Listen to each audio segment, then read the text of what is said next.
Putri Junjung Buih dialih bahasakan oleh Aufa Salsabil Kurniawan. Ada sebuah kerajaan di Kalimantan Selatan, namanya Amuntai. Yang pemimpin kerajaannya ada 2 orang, Raja Patmaraga dan adiknya Raja Sukmaraga.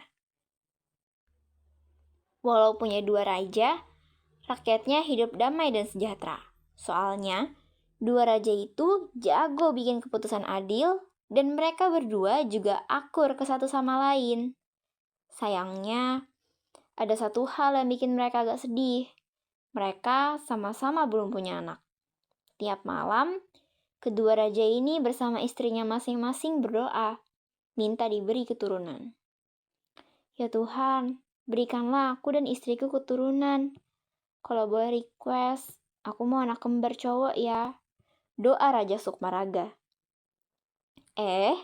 Nggak lama kemudian, istri Raja Sukmaraga akhirnya hamil. Wah, Raja Sukmaraga tentu senang sekali.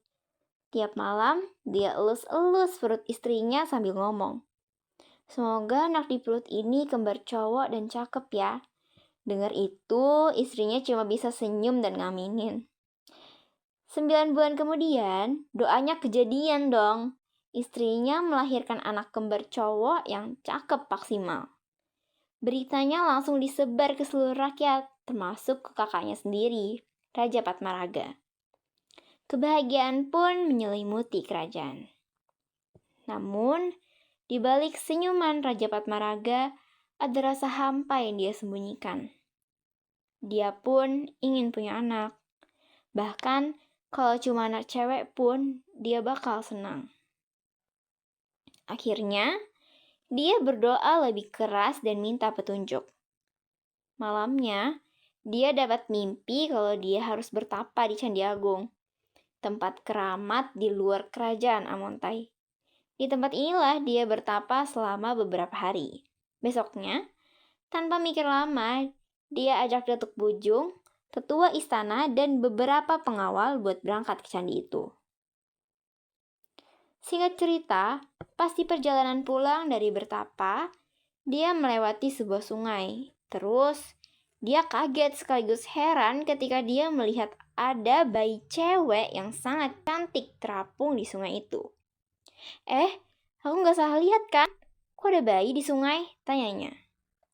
Dengan penuh kehati-hatian, Raja Patmaraga berusaha mengangkat bayi itu dari sungai.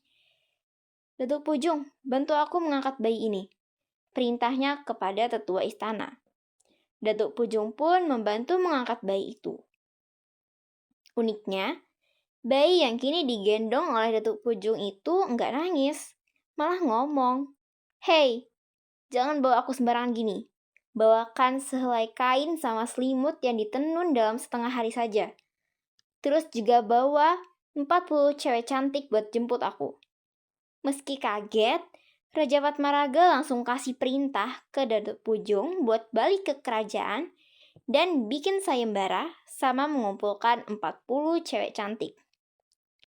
Sesampainya Datuk Pujung di kerajaan, dia ngumumin, "Pengumuman, barang siapa yang bisa menenun sehelai kain dan selimut dalam setengah hari, akan diangkat menjadi pengasuh bayi Raja Patmaraga." Pengumuman itu pun membuat rakyat heboh. Beberapa orang pada penasaran siapa yang bisa ngerjain itu. Tapi sampai waktu habis, nggak ada yang berhasil. Datuk Pujung sampai merasa putus asa dan takut Raja Patmaraga nggak bisa jemput bayinya. Tiba-tiba muncul seorang cewek namanya Ratu Kuripan. Dia kasih kain dan selimut yang dia bikin. Pas kainnya dibuka, para rakyat yang berkerumun di sekitarnya langsung bergumam memuji keindahan kainnya. Akhirnya, Ratu Kuripan dan 40 cewek cantik lainnya diajak buat jemput Raja Patmaraga dan bayinya.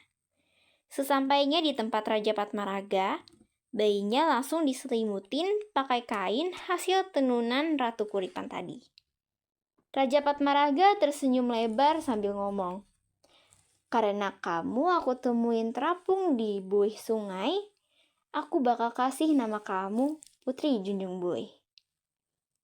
Bayinya tersenyum balik, tanda setuju. Sejak itu, Raja Patmaraga sangat senang karena akhirnya dia punya anak. Kerajaan Amuntai pun jadi makin damai dan penuh kebahagiaan. Tak lupa, sesuai janji Raja Patmaraga, Ratu Kuripan diangkat jadi pengasuh Putri Junjung Buih dan mengurus dia dari kecil sampai dewasa.